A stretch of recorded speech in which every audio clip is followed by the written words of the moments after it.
εκπροσώπους του Σημερινή, κυρία Διευθύντρια και αγαπητοί φίλοι του προσωπικού, αγαπητοί γονείς και αγαπητά παιδάκια εδώ που τα βλέπουμε με μεγάλη χαρά. Σήμερα είναι μια ιδιαίτερα σημαντική μέρα για μας και τη Δημοτική Αρχή και για μένα προσωπικά. Όπως γνωρίζετε από αντίληψη που είχαμε και από το Γέρακα και τα μεγάλα έργα, ποτέ δεν κάναμε εγγένεια, αλλά πάντα μέσα από έναν μια απλή τελετή αγιασμού, όπως συνηθίζεται και στην έναρξη κάθε χρονιάς.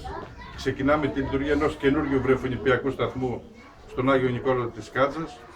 Έναν βρεφονιπιακό σταθμό που στα πλαίσια της οικονομικής κρίσης αποκτά ιδιαίτερη σημασία, γιατί γνωρίζετε πολύ ότι πλέον οι άνθρωποι και οι κάτοικοι μας δεν μπορούν να καλύπτουν τις ανάγκες σε ιδιωτικούς σταθμούς και επομένως το να παραδίδουμε στην λειτουργία έναν καινούργιο βρεφονιπιακό σταθμό έχει την ιδιαίτερη σημασία του για τους πολίτες μας, για τους δημότες μας, που μαζί με τις άλλες δομές κοινωνικής αλληλεγγύης προσπαθούμε να απαλύνουμε τις συνέπειες που έχει η οικονομική κρίση στον καθένα και στην κάθε οικογένεια. Αυτός ο βρεφονιπιακός σταθμός που ξεκίνησε πριν 2 χρόνια, σήμερα ξεκινάει τη λειτουργία του πλήρως εξοπλισμένος, κυρίως βέβαια με ένα άρτια εκπαιδευμένο και αφοσιωμένο στο έργο του προσωπικό.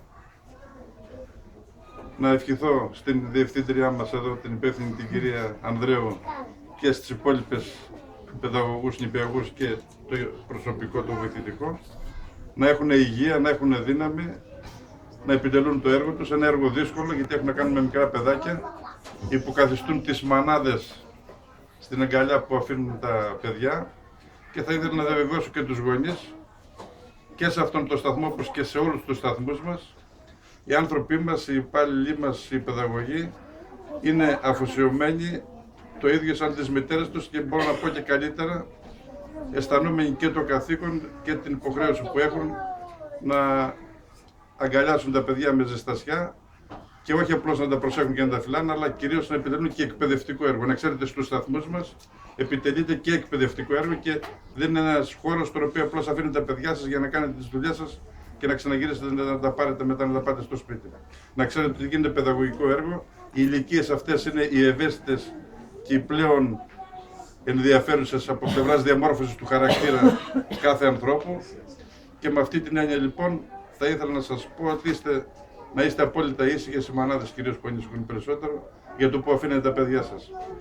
Ο σταθμός αυτός λοιπόν μαζί με έναν άλλον, ο οποίος είναι διπλάσιας δυναμικότητας, γιατί ήταν το οικόπεδο αρκετά μεγαλύτερο, στο Γέρακα, προστίθενται στην δύναμη των βρεφονιπιακών σταθμών, οι οποίοι εκτός του ότι λύνουν περισσότερο προβλήματα σε μεγαλύτερο αριθμό οικογενειών, είναι και καινούργιοι σταθμοί. Ο σταθμός αυτός για λόγους κατανάλωσης έχει και γεωθερμία, για ψήξη, για θέρμανση, που σημαίνει ότι θα έχουμε και οικονομία στα καύσιμα και διευκόλυνση στη λειτουργία του σταθμού. Ελπίζω να μάθαμε ότι δεν λειτουργούμε, κύριε Διευθύντρια, έτσι.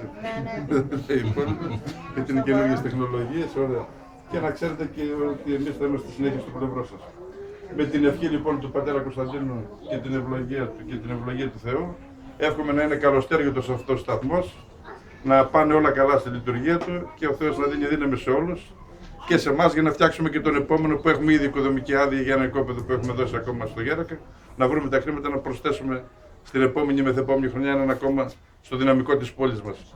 Γιατί η πόλη είναι μία και ενιαία, όπου και να γίνονται οι σταθμοί, τα παιδιά πάνε ανεξαρτήτως που κατοικούν στους σταθμούς που μπορούμε να εξυπηρετήσουμε τα παιδιά.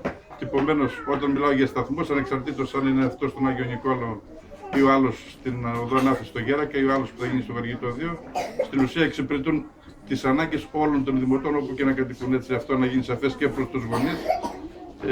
Και με αυτή την έννοια ελπίζω να μην διαμαρτύρονται και αν κάποιοι έρχονται από άλλες περιοχές εδώ ή από εδώ πάνε κάπου αλλού και λοιπά, έτσι, να τα γνωρίζουμε γι' αυτό.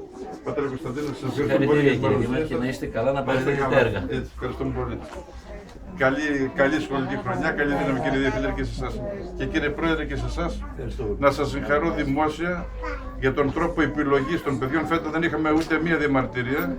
Προφανώς βρήκατε καλύτερα κριτήρια από ό,τι είχαμε άλλες χρονιές. Ένα μαθηματικό Με τύπο. μαθηματική. Λοιπόν, η μαθηματική τύπη βλέπετε καμιά φορά, παρότι εγώ δεν τα πήγαινα καλά εκεί, είναι αναγκαίη και χρήσιμη. Να έχουμε τις λιγότερες ή μάλλον μηδενικές διαμαρτυρίες, θα έλεγα, για τα παιδιά που ήρθαν φέτος και αυτό, γιατί είναι σημαντικό να μην αισθάνονται αδικημένοι αυτοί οι ελάχιστοι που μείναν απ' έξω. Και να ξέρουν ότι τα εξωκρατικά μπήκαν όσοι μπήκαν και ελπίζω του χρόνου που θα έχουμε και άλλους σταθμούς να παραδώσουμε σε λειτουργία, να μην έχουμε παιδιά και οικογένειες που δεν εξυπηρετούνται, οπότε και ο μαθηματικός σας τύπος να μας είναι άχρηστος. Ευχαριστούμε πολύ, καλή χρονιά.